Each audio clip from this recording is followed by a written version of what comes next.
ನಮಸ್ಕಾರ ಸ್ನೇಹಿತರೆ, ನಿಮ್ಗೆಲ್ಲರಿಗೂ ಪೃಥ್ವಿ ಯೂಟ್ಯೂಬ್ ಚಾನೆಲ್ಗೆ ಸ್ವಾಗತ. ಇವರು ಭಾರತೀಯ ಸ್ವಾತಂತ್ರ್ಯ ಚಳವಳಿಯ ಹೆಸರಾಂತ ವ್ಯಕ್ತಿ. ಇವರು ಬ್ರಿಟಿಷ್ ಆಡಳಿತಕ್ಕೆ ವಿರೋಧವಾಗಿ ಹೋರಾಡಿ ಸಮಾಜವನ್ನು ಸ್ವಾತಂತ್ರ್ಯ ಚಳವಳಿಗೆ ಉತ್ತೇಜಿಸಿದರು. ಇವರು ನಿಧನರಾದರೂ ಇವರ ಹೆಸರು ನಾವು ಇಂದಿಗೂ ನೆನಪಿಸಿಕೊಳ್ಳುತ್ತೇವೆ. ಇವತ್ತಿನ ಈ ವಿಡಿಯೋದಲ್ಲಿ ನಾವು ಭಗತ್ ಸಿಂಗ್ ಅವರ ಅಪೂರ್ವ ಕಥೆಯನ್ನು ನೋಡೋಣ. ಭಗತ್ ಸಿಂಗ್ ಕೊರಿಯಾದ ವಿರುದ್ಧ ಬ್ರಿಟಿಷ್ ಆಡಳಿತದಲ್ಲಿ ಹೋರಾಟ. ಭಾರತೀಯರ ಸ್ವಾತಂತ್ರ್ಯ ಆಂದೋಲನಗಳಿಗೆ ಬ್ರಿಟಿಷ್ ಆಡಳಿತದ ವಿರೋಧ ಮತ್ತು ಅನ್ಯೋನ್ಯ ಬೆಳಕಿಗೆ ವಿರುದ್ಧ ಮೂಡಿದ ಪ್ರತಿಕ್ರಿಯೆ. ಕೊರಿಯಾದ ವಿರುದ್ಧ ಬ್ರಿಟಿಷ್ ಆಡಳಿತದ ಬೆಳಕಿಗೆ ಹೋರಾಟ.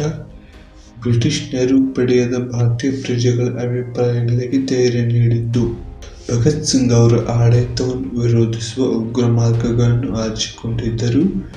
ಬ್ರಿಟಿಷ್ ಆಡಳಿತಕ್ಕೆ ವಿರೋಧವಾಗಿ ಜನರ ಮೇಲೆ ಪ್ರಭಾವ ಬೀರಿ ಅವರನ್ನು ಸ್ವಾತಂತ್ರ್ಯ ಹೋರಾಟಕ್ಕೆ ಸೇರಿಸಿದರು ಮತ್ತು ಬ್ರಿಟಿಷ್ ಸರ್ಕಾರಕ್ಕೆ ವಿರೋಧವಾಗಿ ಪ್ರಕಟಣೆಗಳನ್ನು ನಡೆಸಿದರು.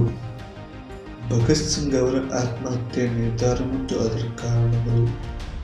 ಬ್ರಿಟಿಷ್ ಆಡಳಿತದ ವಿರುದ್ಧ ಹೋರಾಟದಲ್ಲಿ ಭಗತ್ ಸಿಂಗ್ ನೆರವೇರಿದಾಗ ತನ್ನ ಪ್ರಾಣವನ್ನು ತ್ಯಜಿಸಲು ನಿರ್ಧರಿಸಿದರು. ಈ ನಿರ್ಧಾರ ತೀವ್ರ ವಿರೋಧವನ್ನು ಸೂಚಿಸಿತು ಮತ್ತು ಅವರ ಅಂತರ್ದೃಷ್ಟಿ ಮತ್ತು ಉದಾರತೆಯ ಪ್ರತೀಕ. ಈ ಸಮಯದಲ್ಲಿ ಬ್ರಿಟಿಷ್ ಆಡಳಿತದ ನಿರ್ಮೂಲನೆಗಾಗಿ ಪ್ರಯತ್ನಗಳು ಹೆಚ್ಚಾಗಿದ್ದವು. ಪರಿಸ್ಥಿತಿ ಅವರ ಮನಸ್ಸನ್ನು ನಿರಾಶೆಗೊಳಿಸಿತು. ಬದುಕನ್ನು ಕೊನೆಗೊಳಿಸುವ ನಿರ್ಧಾರಕ್ಕೆ ಬಂದಿದ್ದಾರೆ. ಭಗತ್ ಸಿಂಗ್ ಅವರು ಸ್ವಾತಂತ್ರ್ಯ ಸಮರಾಂಗಣದಲ್ಲಿ ಯಾವ ಪ್ರಮುಖ ಪಾತ್ರ ವಹಿಸಿದರು? ಭಗತ್ ಸಿಂಗ್ ಅವರು ಬ್ರಿಟಿಷ್ ಆಡಳಿತವನ್ನು ವಿರೋಧಿಸುತ್ತಿದ್ದ ಉಗ್ರ ಸ್ಥಿತಿಯಲ್ಲಿದ್ದರು. ಅವರ ಮುಖ್ಯ ಉದ್ದೇಶವು ಸ್ವಾತಂತ್ರ್ಯ ಚಳವಳಿಗೆ ಬ್ರಿಟಿಷ್ ಆಡಳಿತವನ್ನು ಮುರಿಯುವುದು. ಅವರು ಸಮರಾಂಗಣದಲ್ಲಿ ನೇರವಾಗಿ ಜನರನ್ನು ಸೇರಿಸಿ ಸ್ವಾತಂತ್ರ್ಯ ಸಾಧನೆಗಾಗಿ ಪ್ರೇರೇಪಿಸಿದರು ಮತ್ತು ಬ್ರಿಟಿಷ್ ಸರ್ಕಾರಕ್ಕೆ ವಿರೋಧವಾಗಿ ಪ್ರಕಟಣೆಗಳನ್ನು ನಡೆಸಿದರು. ಭಗತ್ ಸಿಂಗ್ ಅವರ ಸಾಹಸಿಕ ಕಾರ್ಯಗಳು ಮತ್ತು ಅವುಗಳ ಪ್ರಭಾವವನ್ನು ವಿವರಿಸಿ. ಭಗತ್ ಸಿಂಗ್ ಅವರು ಹೆಚ್ಚುವರಿ ಸಾಹಸಿಕ ಕಾರ್ಯಗಳಲ್ಲಿ ಭಾಗವಹಿಸಿದ್ದರು ಮತ್ತು ಅವುಗಳಲ್ಲಿ ಉತ್ಕೃಷ್ಟ ಪ್ರದರ್ಶನವನ್ನು ನೀಡಿದರು ಮತ್ತು ಅಂದಿನ ಸಮಯದಲ್ಲಿ ಸಾಧಿಸಿದ ಸಾಹಸಿಕ ಕಾರ್ಯಗಳು ಅತ್ಯಂತ ಪ್ರಶಸ್ತಿಗೆ ಪಾತ್ರ ವಹಿಸಿದ್ದವು. ಅವರು ವಿರೋಧಗಳ ಹೊಣೆಯಲ್ಲಿ ಬರಲಿಲ್ಲ, ಬದಲಾಗಿ ಅವರು ಸಾಹಸಿಕ ಕಾರ್ಯಗಳನ್ನು ಬಾಗಿಲಿನ ಬಳಿಯಿಂದ ನೋಡುತ್ತಿದ್ದರು. ಭಗತ್ ಸಿಂಗ್ ಅವರು 1928ರಲ್ಲಿ ಸ್ವತಂತ್ರವಾದ ಭಾರತದ ಹೆಸರಿನಲ್ಲಿ ಬಿಲಾಸ್ಪುರ್ ಕ್ಯಾಂಟೀನ್ ಹರಾಸ್ ಅಭಿಯಾನದಲ್ಲಿ ಕ್ರಿಯಾಶೀಲರಾಗಿದ್ದರು ಮತ್ತು ಅವರು ತನ್ನ ಮಿತ್ರರೊಂದಿಗೆ ಕ್ರಾಂತಿಕಾರಿ ವಿಚಾರಗಳನ್ನು ಚರ್ಚಿಸಿ ಹಿಂದೂ ಮುಸ್ಲಿಂ ಸೇರಿ ಹೋರಾಟವನ್ನು ಬಹುಮಟ್ಟಿಗೆ ಹತೋಟಿಯಲ್ಲಿಟ್ಟಿದ್ದರು.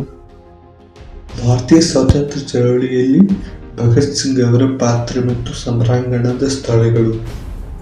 ಭಗತ್ ಸಿಂಗ್ ಅವರು ಭಾರತೀಯ ಸ್ವಾತಂತ್ರ್ಯ ಚಳವಳಿಯಲ್ಲಿ ಮುಖ್ಯ ಪಾತ್ರ ವಹಿಸಿದ್ದರು ಮತ್ತು ಭಗತ್ ಸಿಂಗ್ ಅನೇಕ ಸ್ಥಳಗಳನ್ನು ರಾಜ್ಯಗಳ ವಿರುದ್ಧ ಸಮರಾಂಗಣದಲ್ಲಿ ಸಂಘಟಿಸಿದರು. ಅವರು ಸಂಘರ್ಷಗಳಲ್ಲಿ ಮುಖ್ಯವಾಗಿ ಸಂಘಟಿತರಾಗಿ ಸ್ಥಳೀಯ ಸಮುದಾಯಗಳ ಬೆಂಬಲವನ್ನು ಪಡೆದಿದ್ದರು. ಅವರು ಭಾರತೀಯ ಸ್ವಾತಂತ್ರ್ಯ ಚಳವಳಿಯ ಪ್ರಮುಖ ನಾಯಕರಲ್ಲೊಬ್ಬರಾಗಿದ್ದರು.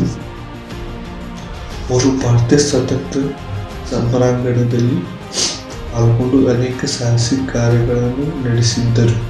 ಅವರ ನೆರವಿನಿಂದ ಭಾರತೀಯರ ಆತ್ಮಕಾರ್ಯಗಳ ಮೈಗೂಡಿ ಸ್ವಾತಂತ್ರ್ಯ ಚಳವಳಿಗೆ ಜನರು ಹೋರಾಡಿದರು.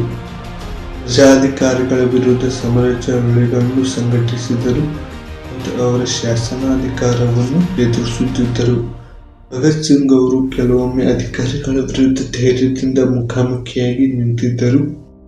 ಸ್ವತಂತ್ರ ಭಾರತದ ನಿರ್ಮಾಣಕ್ಕೆ ತಮ್ಮ ಪ್ರಾಣವನ್ನು ಮುಂದಾಗಿಸಿದ್ದು ಭಾರತೀಯರ ಹೆಮ್ಮೆಗೆ ಕಾರಣವಾಯಿತು.